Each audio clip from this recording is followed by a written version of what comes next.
Yo, yo, check. We're live for another StackerNews Monday.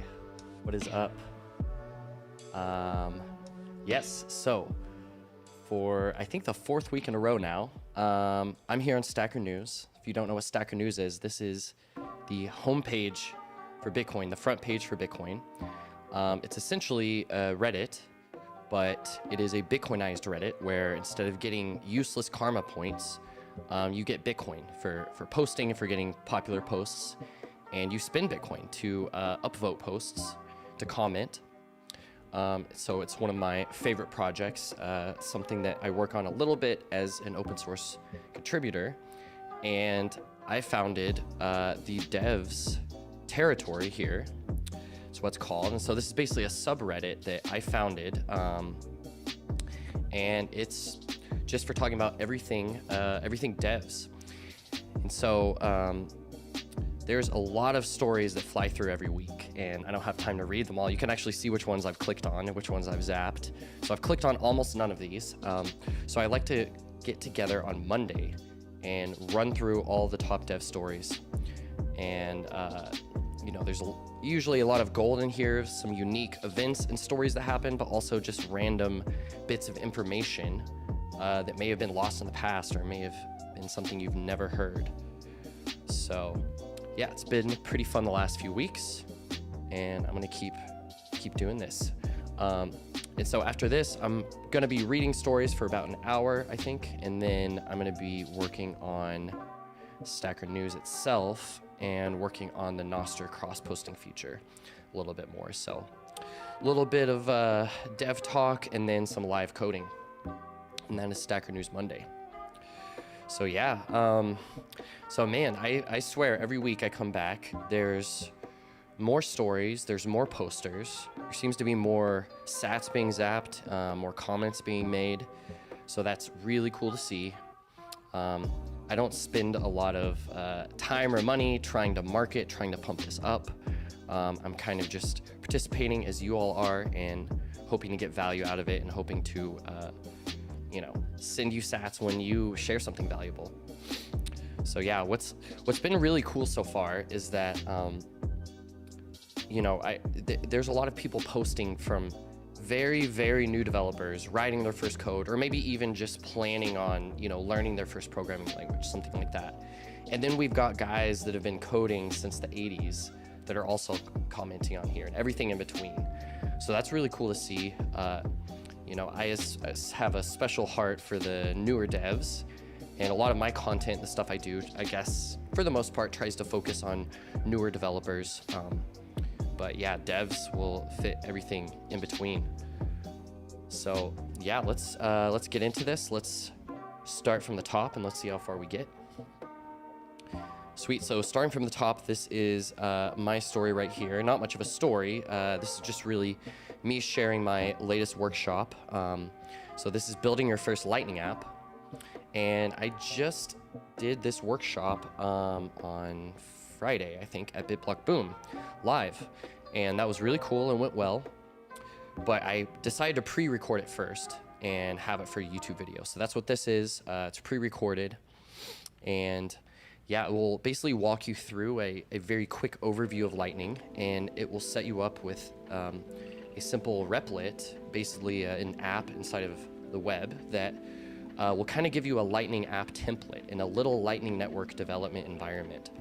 So it was really fun to put it together, kind of difficult actually, but you know, what I wanted to do is have a kind of a Lightning dev environment just sitting on the other side of a URL that you could just click the run button and then start spinning up some Lightning nodes and then interfacing with them as an app developer.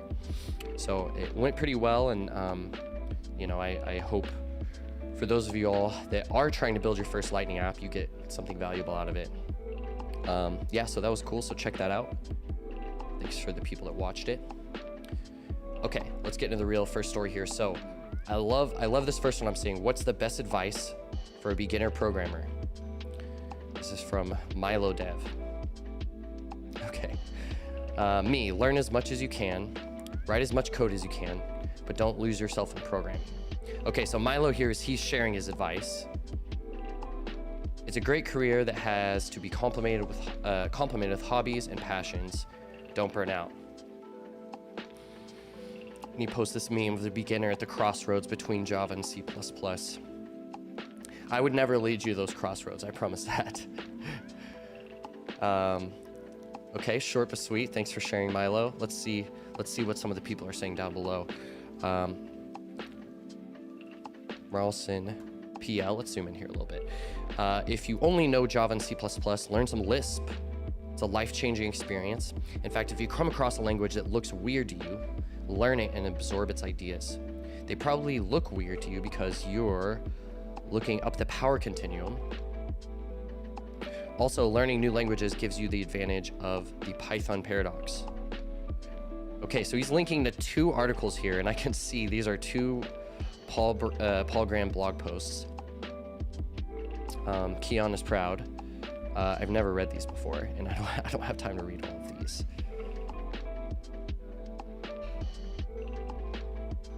Beating the averages, Python paradox. In a recent talk, I said something that upset a lot of people, that you could get smarter programmers to work on a Python project than you could to work on a Java project. I didn't mean this by that Java programmers are dumb. I meant that Python programmers are smart. It's a lot of work to learn a new programming language, and people don't learn Python because it will get them a job. They learn it because they genuinely like to program and aren't satisfied with the languages they already know. Interesting, so this is from August 2004. So I feel like the context has changed a little bit. I meant that Python programmers are smart. It's a lot of work to learn a new programming language, and people don't learn Python because it will get them a job. They learn it because they genuinely like to program. So I guess nowadays, and literally 20 years later, this was probably Python 1 actually. I disagree with the sentiment. People definitely learn Python to get them a job, but they also learn it because they like to program. But I would also argue that people learn Python because they don't like to program. Because Python it's so easy to look at, it's so easy to just pick up and start running with and get new iterations on your code without worrying about a lot of the overhead that, a language like Java or C++ would throw your way. The overhead of dealing with memory and types, stuff like that. Not that those are bad things, those are very good things, but especially for newer developers, something like Python or something like JavaScript without types is a good way to just get their hands dirty and start building projects very quickly. But interesting advice to learn some Lisp, and I like what he says here. If you come across a language that looks weird, you learn it and absorb its ideas. They probably look weird because you're looking up the power continuum. And I guess that's just a way to say you're looking at something that has a genius idea at the heart of it, and you don't understand it. So that's usually an indication of something worth looking deeper into. So you get a zap, you get some zaps. Okay. Great advice. I learned a lot by hobby programming in Lisp. Starting out, I think devs should wrestle with the ethics of turning every human function into software, giving away ambiguity at the throne of efficiency, because there's a good and evil tension within the work that is going a little too unnoticed for my comfort. Interesting. From Pleb Poet. I'd love to read a long-form post about this, since there's a lot that can be said. On the spectrum of antibiotics to gambling, or whatever might be on the other end, where does software sit ethically? I'll write long for about, but it'll be hard because I have to figure out what I mean. Interesting. Yeah, I mean, I will say that I think that very few people just start to learn how to program because they're bored. Usually there's a desire at the heart of it. Maybe it's a desire for yourself or a desire to build something that you think should be in the world. And in a lot of ways, I mean, to go on this journey, often for people, I think it starts as like an ethical ideal, something they want to do, something they want to see or be in the world.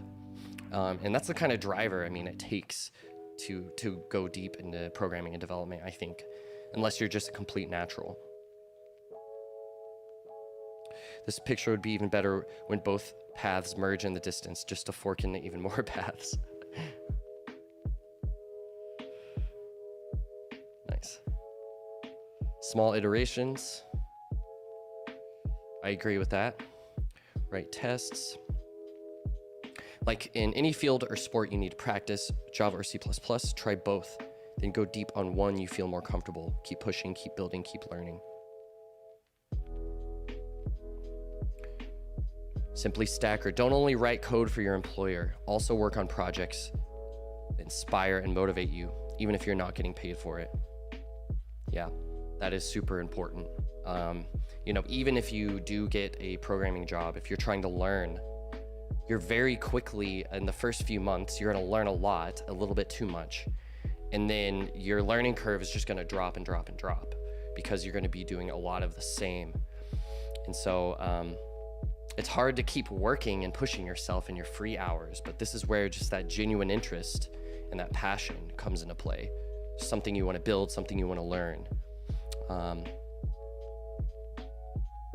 Yeah, good advice. Write lots of code attempting to do things slightly beyond your current skill level. Yes, that is good advice. Something that they told me in my boot camp is they drew kind of 3 circles, like an internal circle, a middle circle, and then an outer circle. And the internal middle circle is the comfort zone. And then there's the discomfort zone. And then there's the panic zone, right? And so these are kind of the zones you might be in when you're building something. And so it's really easy to remain in the comfort zone all the time and not really push yourself. But you want to get into that discomfort zone. You're pushing yourself a little bit. You're at your limits. You're needing to try new things and learn new things. But then you don't want to go too far, and that's the panic zone, where you're just completely out of your league and you don't even know how to find what you need to do. And you just get emotionally devastated and frustrated, and you think you're an idiot, and then you stop programming for 3 days or something like that. So that's kind of how I think about that, and it's good advice. And I find really a lot myself, I love staying in the comfort zone with what I'm building. And so it's definitely something that you have to continually push on. Learn as you go, pick up a project and learn how to get it done doing it. Remember that the simple rule, first make it work, then make it good, and at last make it fast. Also remember JavaScript runs on virtually everything. Hint, hint. First make it work, then make it good, then make it fast. That's good advice. This is usually, I usually do for my workshops that I make for Plebdevs. I usually do the first 2 steps. Usually not the last step, make it fast, but you know, first I just try and make it work. It's a little bit ugly, it's a little bit pudgy, but then it works and I'm like, oh yes, screw this, I hate this, I'm gonna run away from it. And then I come back the next day and it still works, and then I'm like, all right, let's rewrite some of this code, let's make it a little more simple, a little more pretty. So it's a good process. Okay, if you want to become a professional software engineer, you need to understand what your role is in a business. Software engineers are there to solve business problems with code as their tool. Focus on the business problem and the value it would bring when solved. In terms of coding, code writing, fix technical debt as soon as possible. Don't build new features until your debt is paid. That's good advice, but man, when you are working in a business, it's usually the opposite. It's very hard to fix technical debt as you're still building new features. But nonetheless, this is a really good framing right here. Solve business problems with code as their tool. Something that, like, you know, some people, they naively just, you know, want to start coding to code. They want to start coding to get a job in tech or something like that.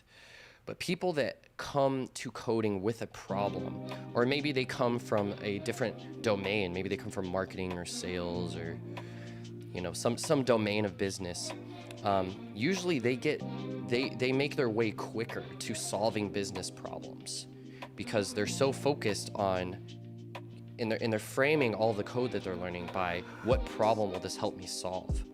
And this is why you see people that are not devs, they're no coders, or they just use ChatGPT for coding, and they're just business people and entrepreneurs, and build apps all the time, or ship apps that people find valuable. So yeah, taking on that framing of solving problems and what are people's problems and what kind of problems can you solve with code. It's good advice from GD. Others have given great advice. I would also co-sign. One thing I would add is prioritize positions/jobs at companies where you can. Learn from others versus simply which job pays the most sats. Prioritize learning over earning in the beginning. It will pay off later. If I could go back, I would have moved to an agency job much sooner. It ramped up my knowledge and confidence so much faster. Sweet. Yeah, so that's definitely something to consider. I mean, when I was trying to get my first programming job, it was literally anything I could get.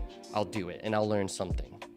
But from there, once I secured the job and I was there for 6 months, it was like, okay, now I'm kind of in the industry. I could probably get another job, but I wanted to work on Bitcoin. I wanted to learn more about Bitcoin. And so I very, very much narrowed my job search, and I narrowed what I was building in my free time to kind of build up my portfolio and get into that position that I wanted to, that I thought would accelerate my learning and what I'm trying to achieve. So yeah, I definitely echo that. I mean, if I were to share my thoughts for, best advice for a beginning programmer, I would say this is how I approached it.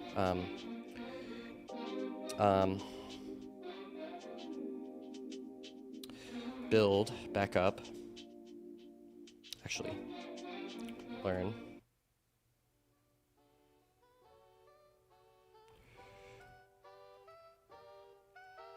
push,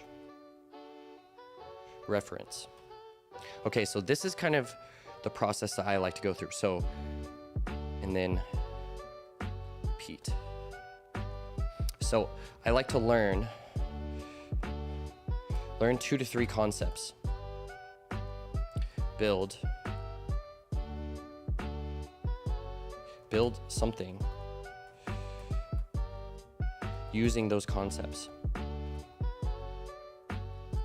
Push it to GitHub, back it up.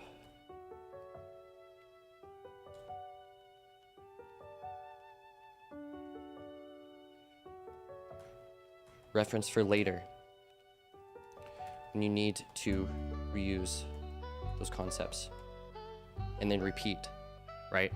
So this is what I like to do, not taking on too many new ideas at once, learning 2 to 3 concepts, immediately building something using those concepts. I push it up to GitHub and back it up. I now have it saved forever. And then I can reference that for later when I need to reuse those concepts or code. And then repeat indefinitely. And this is kind of the fastest iteration loop that I find. When I was first trying to learn how to program, I thought that you were supposed to memorize the entire language, essentially, or memorize most of it. And that's how most developers work. But actually, it's almost the opposite. You almost don't want to memorize the language, and you want to memorize concepts. These higher level, more abstract concepts. And then you could just Google the syntax of the language if you're forgetting something. Or even better yet, maybe you've done it in the past and you can just go find that reference and be like, how's this thing work again? Oh yeah, okay, I see. This is how it works, and then here's this code, and this code works, and then you can reuse that. And so this really will save your RAM and your brain, and will just allow you to continue learning, continue building, but not losing that context and losing that information along the way. Sweet. Okay, let's move on. So, reading top dev stories. This was my post for last week, so we'll skip that. How do search engines work? It's a cool graphic from Azik. Azik is he's sharing all of our just random how does this thing work stories. So shout out to Azik. Step 1, crawling. Web crawlers scan the internet for web pages. They follow the URL links from one page to another and store URLs in the URL store. The crawlers discover new content, including web pages, images, videos, and files. Okay, so it's kind of like you're writing a script to go to this website. This is your starting point. and then find every single link on it, and then go to that website, and then onward and onward. And you're saving all of these URLs, and I guess some other context here and indexing along the way. Once a web page is crawled, the search engine parses the page and indexes the content found on the page in the database. The content is analyzed and categorized. For example, keywords, site quality, content freshness, and many other factors are assessed to understand what the page is about.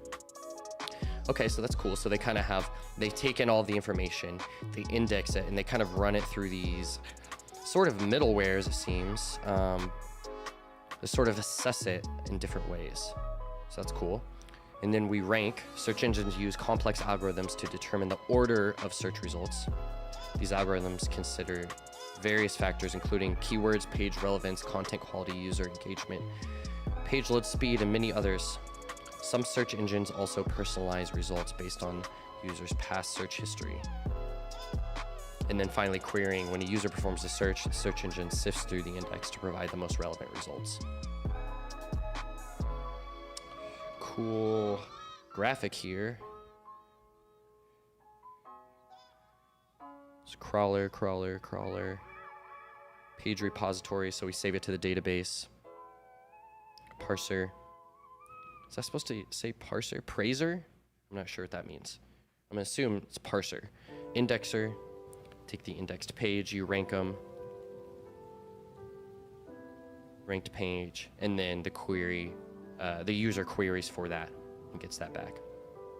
Sweet.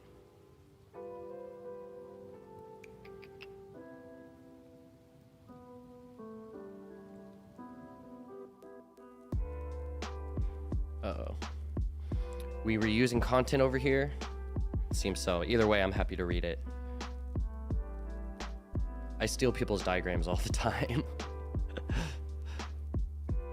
But yeah, cool. So one thing I've heard is that the original Google search engine algorithm was essentially, so they did the crawlers, and I don't know if they did the indexing, but essentially how they ranked pages was just by how much a URL was referenced on other pages, right? So how many times has plebdevs.com been put in on other websites? That would determine my ranking in this original kind of bare bones algorithm. So I guess their criteria there was like, whoever is referenced the most probably has the best content. And so that's what will surface. Versus search engines before that, I think they used keywords or something like that to determine rank. I'm not sure how they worked before that. But cool story. How do search engines work? Okay. After a week of blood, sweat, and tears, finally my trading bot is back online by Plebdev. Build the server, set the environment, deal with security, debug Binance WebSocket errors. I was a lot smarter when I built this back in 2019 than I am now. So someone's trading bot here that they're trying to maintain. If your trading bot has been up since 2019 and you're not poor, then you must be doing something right. So I used to, trading bots was definitely, that was something that I was interested in when I was first wanting to learn how to program. Of course, it sounds a lot better on paper than it actually works. But it seems to be working well for Plebdev.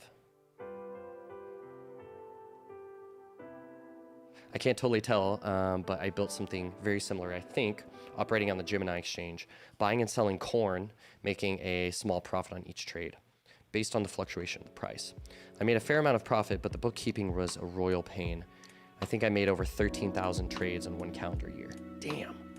WebSocket breakages and breaking changes in their API convinced me to shut it down after all my pending orders closed. Whew, yeah. Man, that would make me so nervous to like put money behind a bot that's just running on a server, trading on exchange. Oh my gosh, that would stress me out. Very nice, but why trade when you can simply invest? I used to run bits using 3 commas, but buy and hold ultimately turned out to be better for me. I used to run bits using 3 commas. I'm not sure what that is, but it kind of seems like he's saying he ran a bot just to stack, I guess at good price points. Like do his DCA with a little more strategy, perhaps. But cool. Shout out to MiloDev. Got the bot back up. Don't get wrecked, my friend. Okay, Gen Z software engineers, according to older colleagues. Uh-oh. So there's an article here. So higher expectations for salary, promotions, and benefits. A lack of corporate loyalty among young colleagues is noted positively by some respondents. Okay. Senior leadership distrusted, demand for transparency. So these are, I guess, some insights from the article.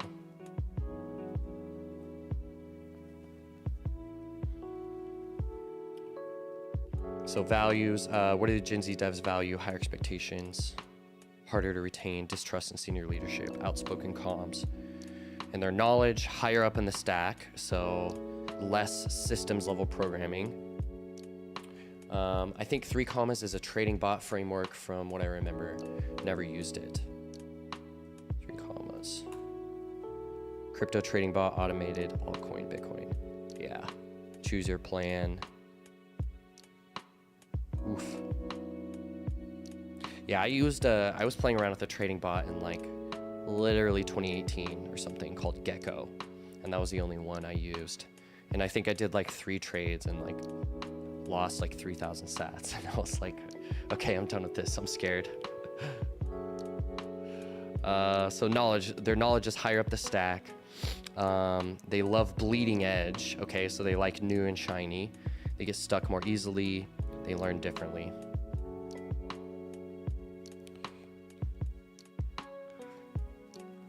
The pragmatic engineer.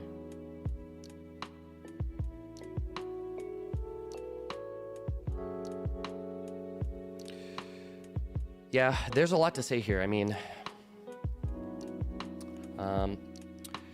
I think that in general, I wouldn't say this is Gen Z because I kind of relate to this as well. That I have less trust in leadership. I have less loyalty to almost any company I've worked at. Higher expectations for salary, promotions, and benefits. I wouldn't say I have higher expectations by any means, but yeah, I mean, you know, with inflation, with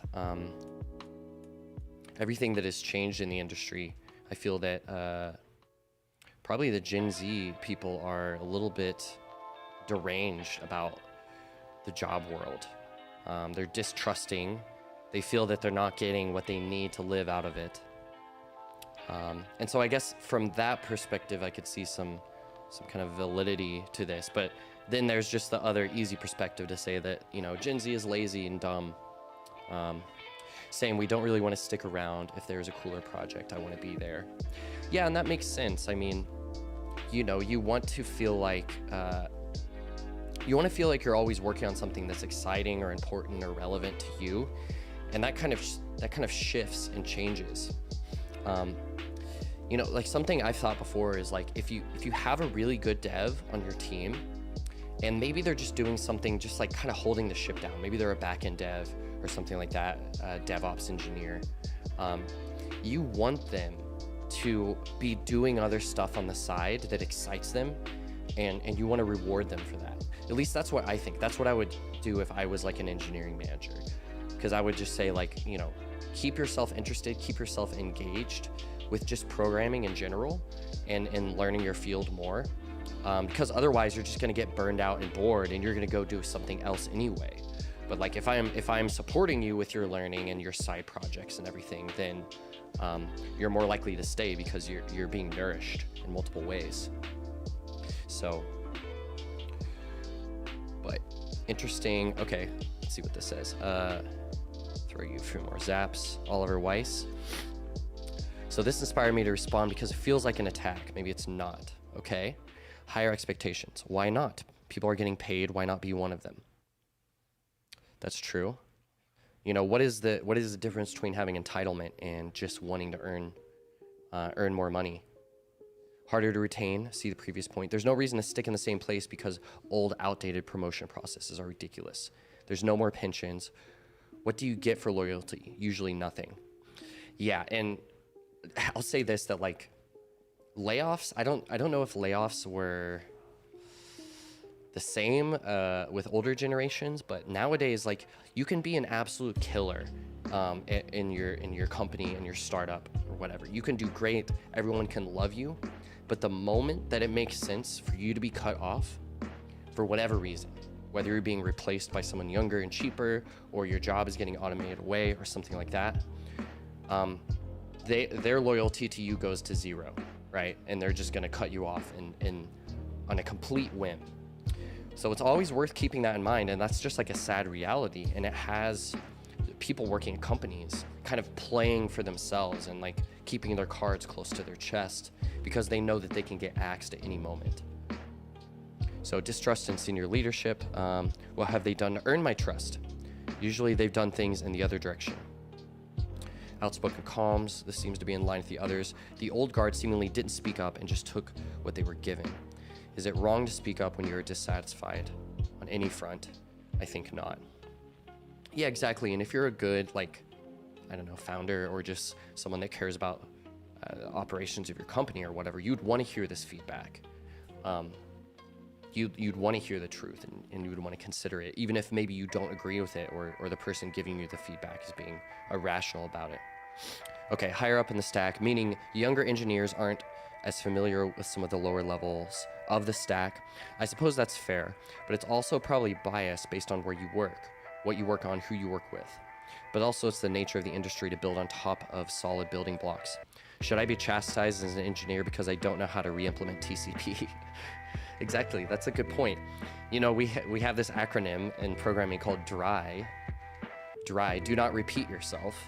And this is just an idea of like, why would I write software myself that someone else has written that's probably better, that probably understands it more than me?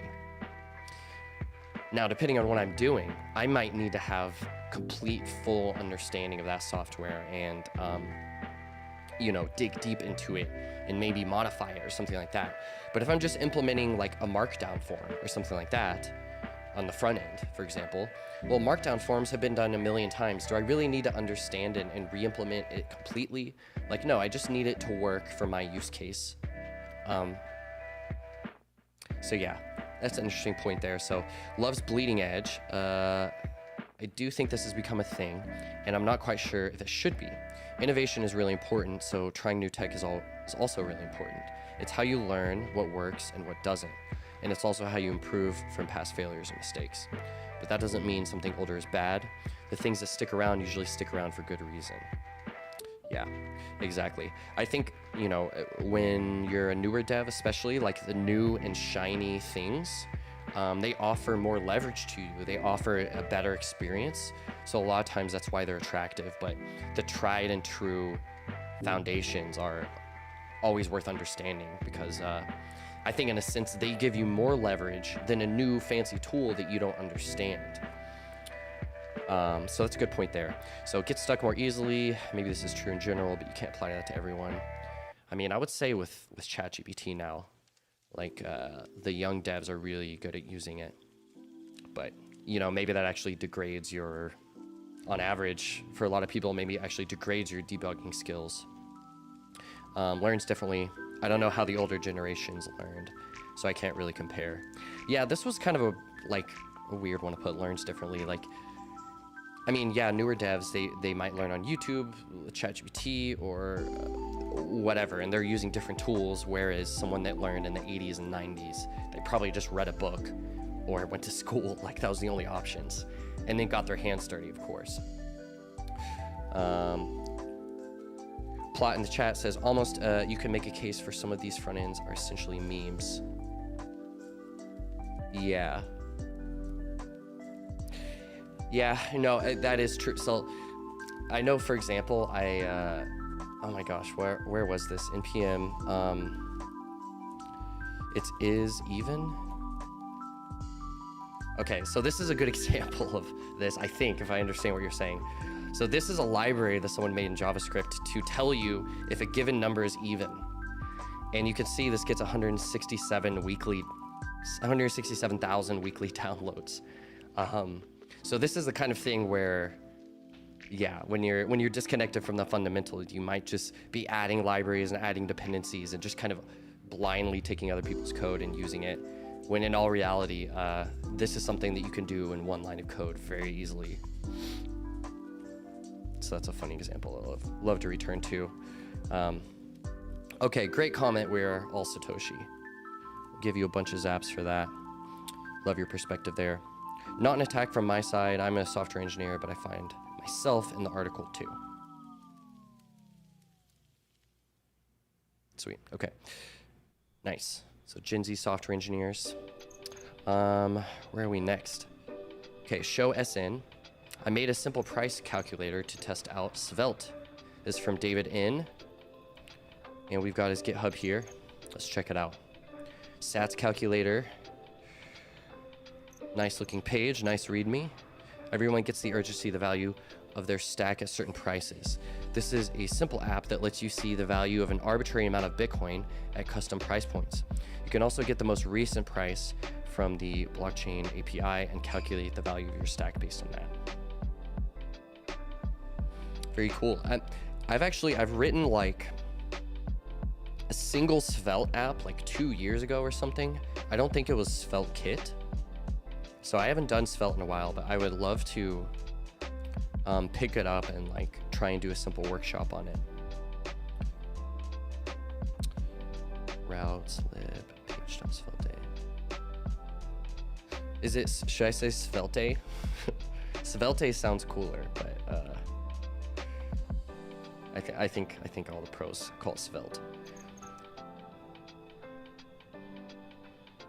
Index scripts. Calculated. Sats per BTCs from Svelte store. Sweet, so it seems like he has a simple calculation function. He's taking in the data, and then the user inputs the data on the front end here, it looks like. Is there a deployment for this? Yes, satscalculator.app. Looks very nice. So price 64,000, value. So let's say I'm a pleb, I have 100,000 sats. It would be good for you to implement like auto comments on here as I'm typing out a bunch of zeros since it's in sats. 64,390, value 64. But then I can change this and I can say, okay, I'm a pleb, I only have 100,000 sats right now, it's worth $64, but once we're at what is that, 6,600,000. Oh my gosh, I need to add comments here, that's not right. Okay, this is 64 million. So at 64 million, we'll have $64,000, not bad.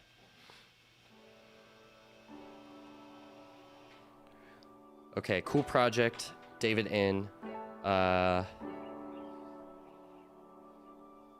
Nice. Keep sharing your work, I love to see it. Give you hella zaps here. Let's go. It's nice, good job, keep it up. Here's the deployed web app. Made this simple prices calculator so that I can test out Svelte and Tailwind CSS. I'm really liking these tools so far, especially Svelte. I've always found React a little unintuitive and Vue.js a little bit clunky. However, I find that Svelte combines the best of both worlds. The simple syntax of Vue with the modularity of React. Nice, that's a good pitch. I agree that React is a little bit unintuitive at first, and it's mainly how they teach things and how the terms that they put things in. I was definitely so confused at first, and then once I actually understood it, I was like mad. I was like, why did you explain this to me so retarded? You know, that's why I like to go back and, you know, make this education stuff and explain it myself, because I feel that it's actually pretty simple, but a lot of times it's just wrapped up in these fancy terms. Okay, shout out to you, David. Keep building.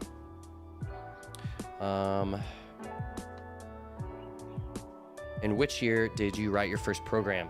That's a great question. This chart, nostalgia of first line of code, memory of first program. 1, 5, 10 years. It remains the same. Nim says about 25 years ago using COBOL. I thought it was COBOL. COLBOL. Am I wrong? COBOL programming. COBOL. Oh man, I've been saying it wrong. Yeah, people, this is an old programming language. I remember a few years back, a bunch of banks had old infrastructure running on COBOL, and there was like no COBOL engineers in the world, so they were like trying to get new devs to learn it. Dead Beef says 2004 using VB6. Even thought .NET was a thing by then, or even though .NET was a thing by then. What is VB6? VB6 programming? Visual Basic. Oh, of course. I actually dropped out of college because they wanted me to learn Visual Basic, and I did not because I wanted to build Bitcoin apps. Yeah, COBOL devs are expensive. Yeah, I mean, well, jumping back to our earlier point, you know, there's something to knowing a lot of foundations. And obviously, if COBOL is still running on a bunch of bank software, it must be good, right? I mean, I don't know. 1982 basic, saved to a cassette tape drive. Yeah, I'm that old. That is badass. I didn't know. Man, I want a cassette of some software. Can I get like a Doom cassette? Like Doom implemented in like C on a cassette tape? That would be badass. If a calculator program counts from 2000, says Keon. I've heard a lot of people that got their programming start on like T9 calculators. That's cool. And a lot of people on MySpace as well.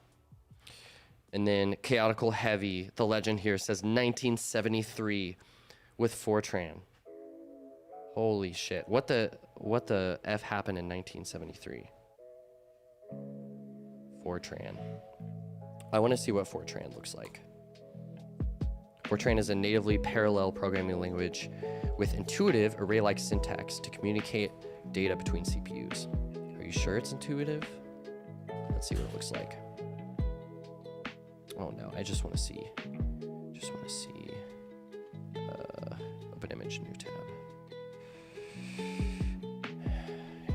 This looks kind of like, almost like SQL or something. It does kind of seem a little bit easy to read. Type, real, type, integer, contains, procedure, subroutine. Okay, that doesn't look horrible.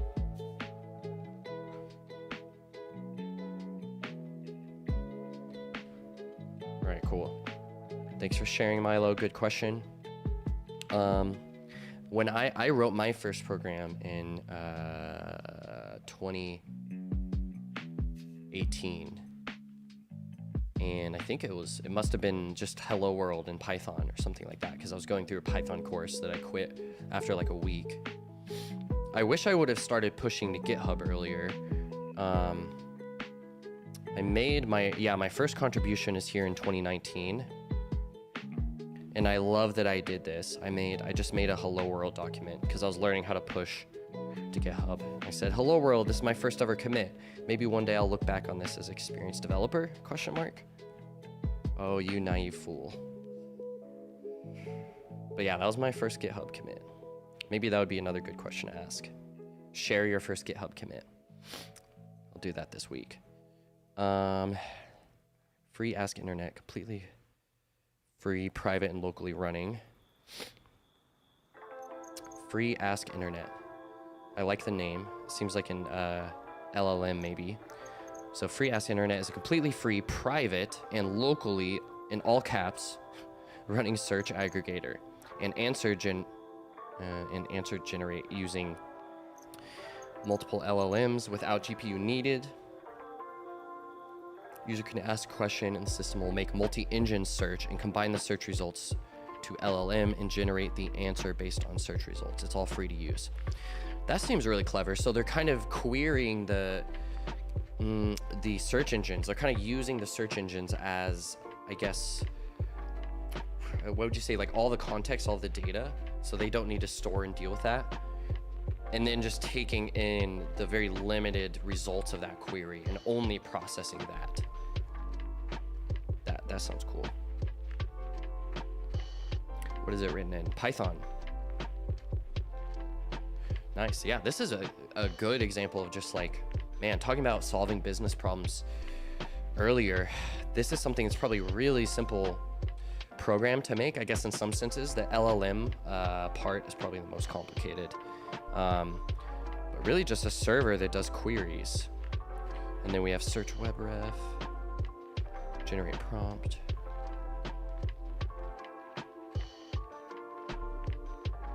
Chat.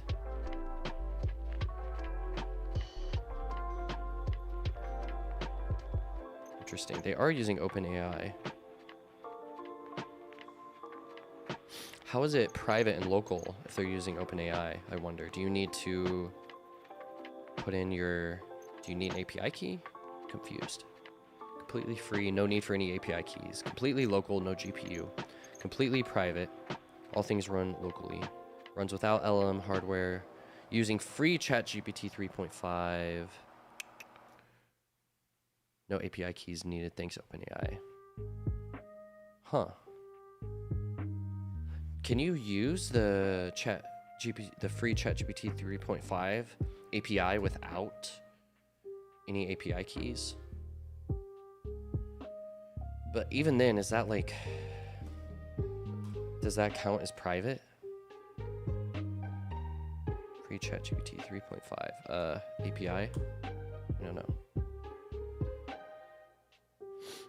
How can I use ChatGPT 3 and free for a sample?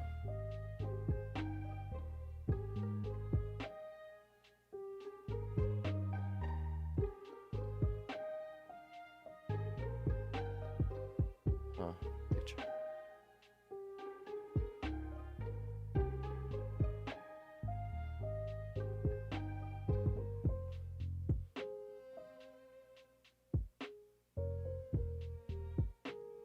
Free ChatGPT.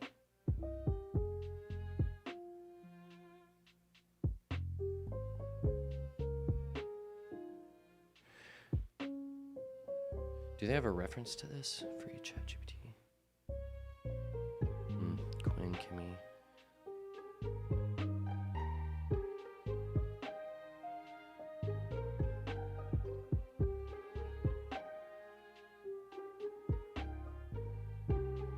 No, not server. I'm confused here. I feel like I'm stumbling on some false advertisement. Because how can you claim it's private? Chat, OpenAI base URL. Oh, this is a local host. If model is 3.5, then HTTP. Well, no, that's still hitting a server somewhere. Custom.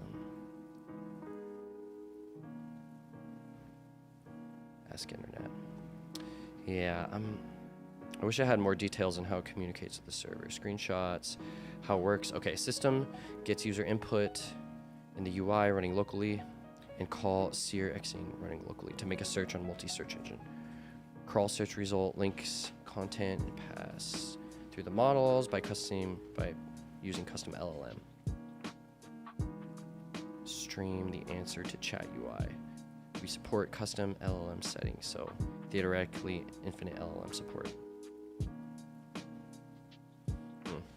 Okay. Well, that's cool. I mean, that's a cool, like, simple kind of LLM use case.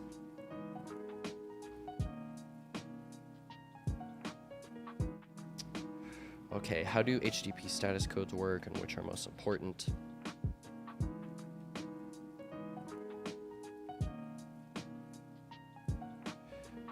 Yeah, some basic web dev stuff. I'm gonna skip that. Top Redis use cases. Apple Pay versus Google Pay. Reverse tunneling software. Let's check this out. Wholesale. Good TLD. Peer-to-peer tunnels for instant access. Create a P2P tunnels instantly that bypass any network firewall NAT restrictions and expose your local network to the internet securely. No dynamic DNS required. It's 100% free and open source. Okay, this sounds cool. So something I use quite a bit is in Grok. It sounds similar. And in Grok is also free and open source, but they now require you to basically like log in and create an account. But yeah, so they're basically getting a little bit more closed. But something I use for this a lot is like, I might have a Lightning node or a Bitcoin node running on localhost.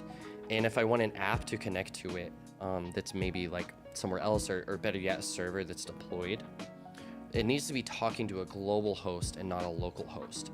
And so Ngrok is like an easy way to do that, but it seems like another kind of approach.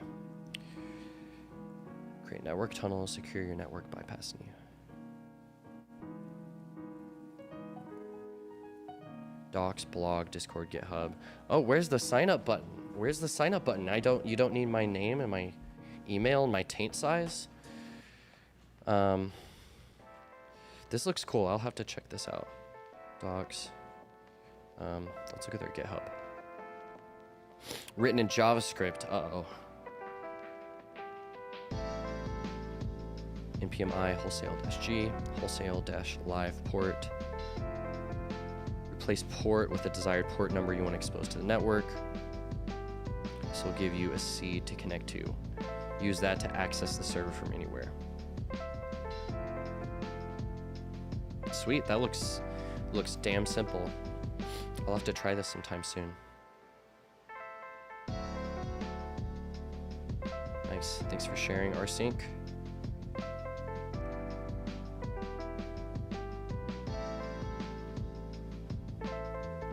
Which one are you? If condition, return A, else return B. Return condition, true, A, else B. I like ternaries. So which one are you? Do you do if statement, or do you like to do ternaries? Well, I mean, for me, simply I like to use ternaries if there's only a single condition to check, and it doesn't get nested down. But as soon as conditions start to nest down, I would rather use if else. Oh wow, that's exactly what I put right here on April 9th. I like ternary for a one-off condition, but if else for anything that might get nested later down in the block of code. So yeah. Sweet. Stories I want to see here. Guide CI/CD, Netflix's tech stack, evolution of operations. No more, that's it for the week. Let's look at this. I'm curious about Netflix's tech stack. Yo, what's up? Wow, this is a lot. Okay, let's zoom in. Let's check this out. So DevOps, Jira, Confluence, Jenkins, Spinnaker. Yeah, I don't use a lot of DevOps tools, so I'm not sure about these. Mobile. So their mobile app is in Kotlin and Swift. Kotlin for Android and Swift for iOS. Front end is React, HTML, JavaScript. Okay. They use a GraphQL API. Their backend services, they have Spring Boot, that is Java, Netflix Zool, Netflix Eureka, I have no idea what those are. Databases, MySQL, Cassandra, EV Cache, and CockroachDB. What is Cassandra? Cassandra DB? Cassandra is a free and open source distributed wide column store, no SQL database management system. Okay, so maybe kind of like MongoDB.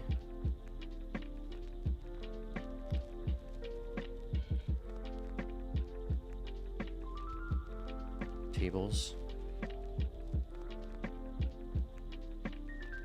Yeah, never heard of Cassandra. There's so many random DBs I don't know about. Messaging and streaming, they use Kafka, Apache Flink. Big data storage, AWS S3, Redshift. Cool. That is a lot of tech. But it makes sense. All right, shout out to Azik. Evolution of operations. Ops. Primordial, protozoic. Born in the swamps of Pearl, operates in a single cell silo, surprisingly resilient. DevOps, a cross-functional marvel. Vastly increased agility, secretly just a bunch of single cells that have learned to not kill each other. DevSecOps, more advanced, more paranoid. Security is automated right into its DNA. Knows shared responsibilities, the only escape from fossilization. DevSecMLOps, what even is this? Is it a fish with feet? We should probably leave it alone for a few million years and see what happens. Triceratops, does not care about your org structure. Vulnerable only to direct meteor strikes. What are we talking about again? Wow, I know so little about DevOps. I've never heard of DevSecOps or DevSecMLOps. But they kind of make sense. Okay, there you go, Code Guardian. All right, sweet. I think that is basically all the top dev stories for the week. It's very cool. Thank you for everyone that is continuing to post, to comment, to ask good questions and share your knowledge. Much appreciated. I will keep trying to do the same, and I will definitely keep coming back here on Monday and going through these. So thanks for the great content to look over.